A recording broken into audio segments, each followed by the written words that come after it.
একটা ব্যাপার চিন্তা করছিলাম, তো ভাবলাম স্ট্যাটাস দিব। পরে ভাবলাম যে না, যেহেতু অসুস্থ ভিডিও করতে পারছি না, তাই একটা ভিডিওই করে ফেলি। তো কথা হচ্ছে, যারা ভাবেন যে যত যাই হোক সিঙ্গেল ফ্যামিলি ভালো, তাদের জন্য বলছি। আমি আমার দিকটা থেকেই বলছি, আমার মতে আসলে একেবারে সিঙ্গেল থাকা উচিত না। তো আহ, এমন না যে আমি ইচ্ছে করেই থাকছি বা আমার পছন্দ, ব্যাপারটা এমন না। সিচুয়েশনের কারণে থাকতে হচ্ছে, আমার থাকা হচ্ছে আর কি।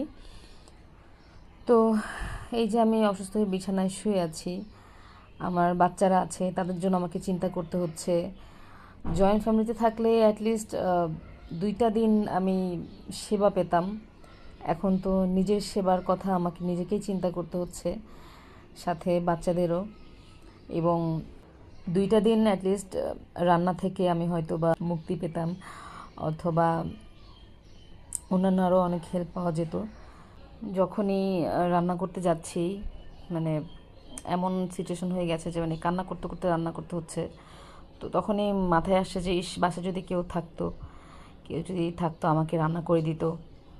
কিন্তু এখন একা থাকার কারণে সব কিছু নিজেকে চিন্তা করতে হচ্ছে। এই যে না পারতেই আমাকে উঠে রান্না করতে হচ্ছে, মানে তারপরেও আমি আলহামদুলিল্লাহ বলবো আমার বাচ্চাদের জন্য। আমি আমি মানে ব্যথা পাচ্ছি, আমি উঠতে পারছি না, এটা দেখে আমার বাচ্চারা মানে মাশাল্লাহ ওরা আমাকে যথেষ্ট হেল্প করছে। আমাকে কোনো কাজই করতে দিচ্ছে না, আমাকে বলছে আম্মু তুমি উঠিও না, তুমি শুয়ে থাকো, আমরা করে দিচ্ছি। তো ওরা আলহামদুলিল্লাহ সারাক্ষণই আমার আগে পিছে আছে, এটা আলহামদুলিল্লাহ। তো দিন শেষে বলবো আসলে যার যার জায়গা থেকে উপরওয়ালার কাছে শুকরিয়া আদায় করা উচিত। আমরা যে যেখানে আছি ভালো আছি। আসলে যার যেটা নাই সে সেটা নিয়েই আফসোস করে, এটাই স্বাভাবিক। জয়েন্ট ফ্যামিলি, সিঙ্গেল ফ্যামিলি থাকার আসলে সুবিধাও আছে, অসুবিধাও আছে। দুইটারই ভালো দিক খারাপ দিক আছে। তো আমি আমার দিকটা বলছি, আমার আমার ক্ষেত্রে সিঙ্গেল থাকার কারণেই বেশি অসুবিধা হচ্ছে, যেটা আমার মনে হচ্ছে। মানে হয়তো সাথে কেউ থাকলে আমার এতটা কষ্ট হতো না, বা এতটা এইগুলো আমাকে ফেস করতে হতো না। তো এটা নিয়ে অনেকেই অনেক কথা বলেন।